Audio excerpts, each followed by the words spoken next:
There's always a reason to get up in the morning. There's always somebody who needed you. There's always a reason to keep coming back. Learning is such an important tool and you need it in your everyday life.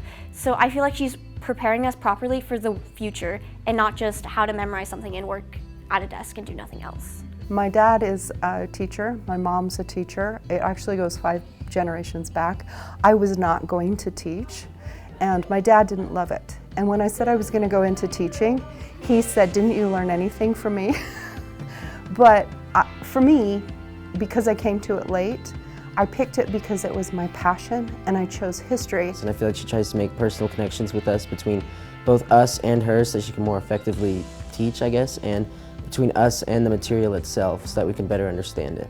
History is the gateway to becoming like that global citizen and teaching you the good and the bad that's been done in the world and helping you decide what kind of person that you want to be. If you don't feel included or you feel like you aren't cared about in that class, you just don't like the class and you just try to pay attention, but it kind of gets boring because you just feel like you're an outsider.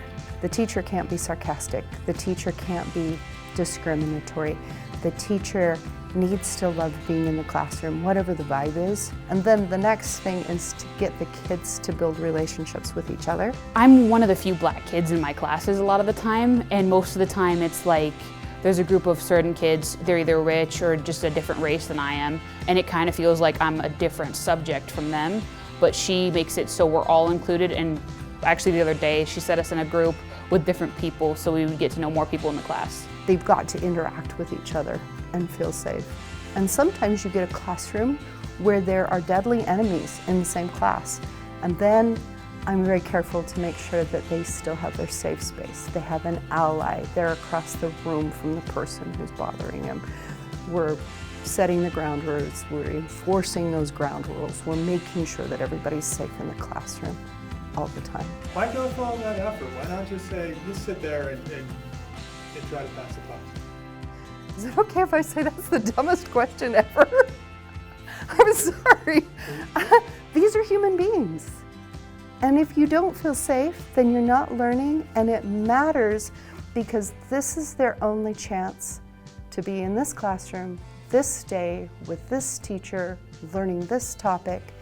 And our lives are so cumulative that you want to put as many good things into that day, into that person, into that brain, into that point of view as you possibly can. Or you might as well pack your bags and go home.